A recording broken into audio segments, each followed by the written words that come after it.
falar sobre perrengues durante a viagem. E aí a gente tem alguns bons perrengues para contar para todo mundo, né? Principalmente essas duas que estão aqui comigo, que é a Camila e que é a Juliana. Os meus perrengues são mais tranquilos, são mais normais, vamos dizer assim. Você tá passando perrengue errado. Perrengue tem que ser pauleira, tem que ser, né? Rir depois, mas na hora você tem que achar que é seu último dia, seu último minuto.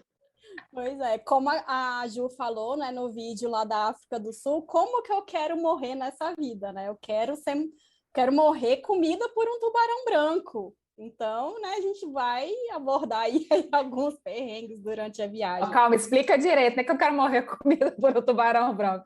Explica o contexto, né?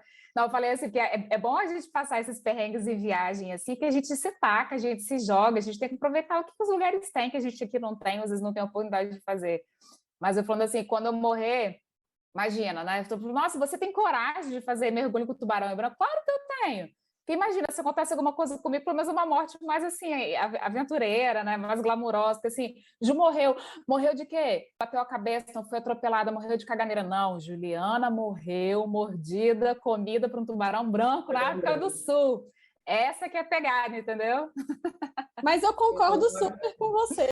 Eu, por exemplo, era uma pessoa super tímida. Eu não saía sozinha, tinha, né, vários toques. Eu ainda tenho alguns toques, mas antes de eu viajar sozinha, eu tinha muito mais toque. E aí, nessa minha de jogar, assim, né, de ir sozinha, fazer uma viagem, passar um tempo fora, morar num outro destino, eu comecei a ver que eu tinha muito mais força, poder e sei lá o que mais, assim, como mulher, né? Porque a gente tem vários medos como mulher viajando sozinha. E aí, quando você vê que você é capaz, que você pode realizar tudo, então lá fora eu ia no cinema sozinha, eu viajava sozinha, eu me hospedei num albergue sozinha, morrendo de medo, mas me hospedei, fui lá, né? Vamos ver o que vai acontecer aqui. Então, isso vai nos fortalecendo, né? O perrengue é aquele tipo de situação que te dá medo na hora, que você fica com aquele friozinho na barriga, você não sabe como você vai sair da situação. Mas quando você sai, depois que você passa por aquilo, se tornam histórias maravilhosas, que você ri muito, que todo mundo fica assim, gente, como que você teve coragem? Mas que você sobreviveu, superou e está aqui contando, né?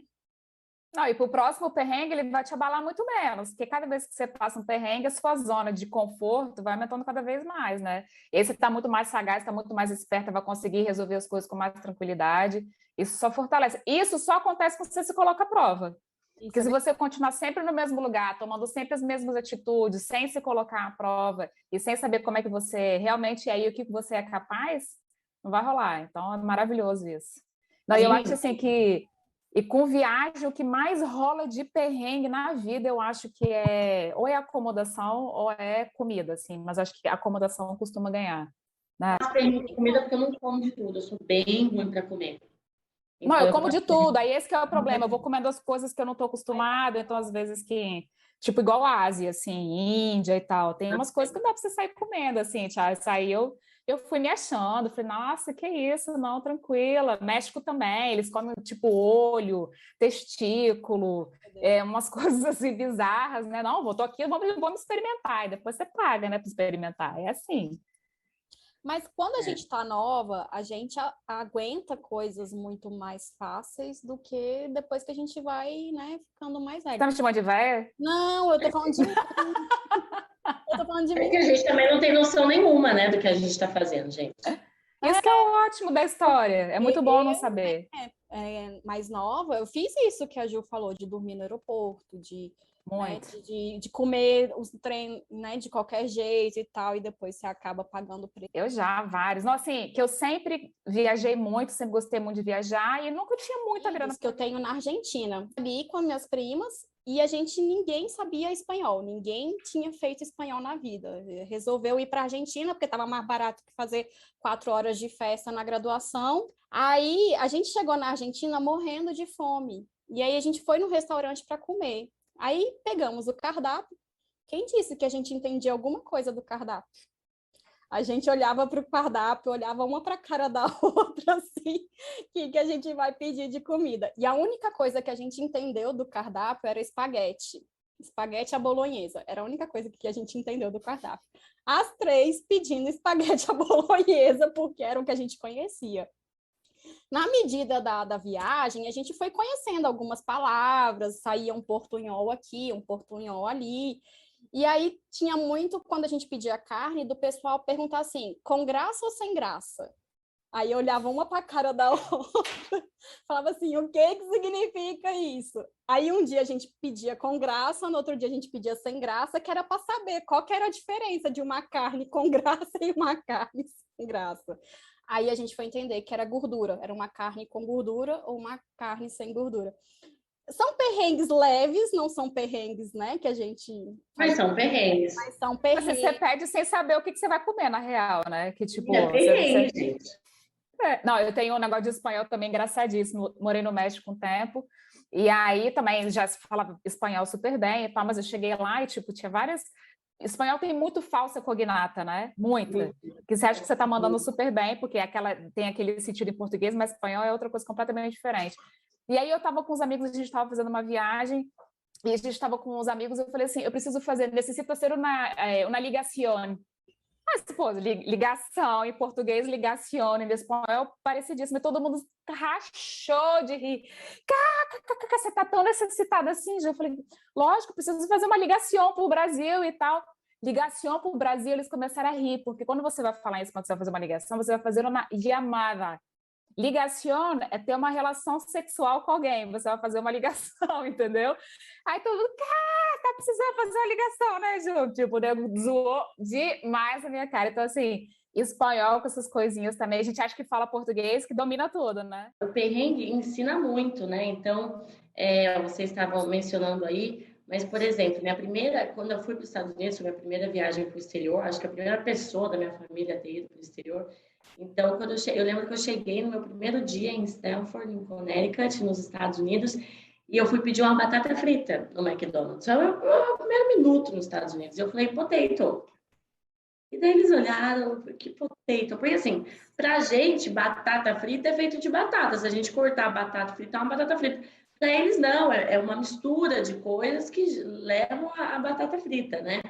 Eles não têm esse costume de cortar a batata em fatia e fazer uma batata frita. Eu falava, potato. Daí a mulher, daí eu apontei. Daí ela falou, fries. Daí eu aprendi que batata frita era fries. É porque é o nome, né? Às vezes eles não têm muita boa vontade de entender o que a gente está querendo dizer, assim, dependendo da pessoa. Tem umas que são super gentis, outras que já olham assim... Mas eu acho que o inglês em si ele é muito literal, né? Eu passei por alguns desses perrengues, assim, de palavras lá na Austrália, porque eu aprendi o inglês... Nossa, inglês australiano.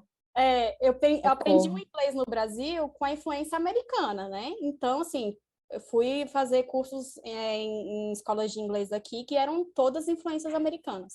Cheguei na Austrália, tinha coisas que eu falava que eles falavam assim, o que você está falando? O que é isso? Não, e não é só a palavra, o sotaque, né, Amandinha? Porque o sotaque australiano é completamente diferente se você tivesse estudado inglês britânico aqui, americano, qualquer coisa, eles têm um sotaque único. Sim. Que é muito diferente. É muito diferente. Eu também, no high school, fui fazer high school com 16 anos nos Estados Unidos. E aí, tipo, meu pai, americano, era muito sacana, assim. E aí, tipo, ele ia me perguntar alguma coisa e ficava o tempo inteiro testando os detalhes, assim, do meu inglês. Ele me perguntava alguma coisa, ele falava assim... Ju, então você hoje vai almoçar na escola, right or left? Aí eu, right or left? Tipo assim, right de, né? Mas aí ele já metia um left junto para poder me confundir. Então ele falava assim, hoje a gente vai ter dinner out. Aí eu me arrumava toda porque achando que ia sair para jantar, né? Dinner out, daqui a pouco ele abria a porta, assim, ele tinha feito a mesa do jantar do lado de fora, no quintal, assim, no jardim. Cara, aí tipo assim, ele ficava o tempo inteiro, assim, estava testando os mínimos detalhes. Aí tipo... how do you like here so far? Oh, yeah, it's very far. Tipo, como é que você gosta daqui até agora? So far no sentido de até agora. Então, cara, às vezes eles pegam nos detalhezinhos, assim, que a gente... E é engraçado, né? Porque isso é muito bom, isso me fez aprender muito. Eu cuidava de uma criança, de 3 meninas, mas a do meio, assim, ela me corrigia absurdamente, né? Eu estava chamando a atenção dela de alguma coisa que ela fez, e ela quietinha olhando para mim. Quando eu terminei de dar o sermão, eu falei, você me entendeu, Olivia? Ela falou, entendi, mas você falou 3 palavras erradas aí que a gente precisa consertar. Uma criança assim, gente.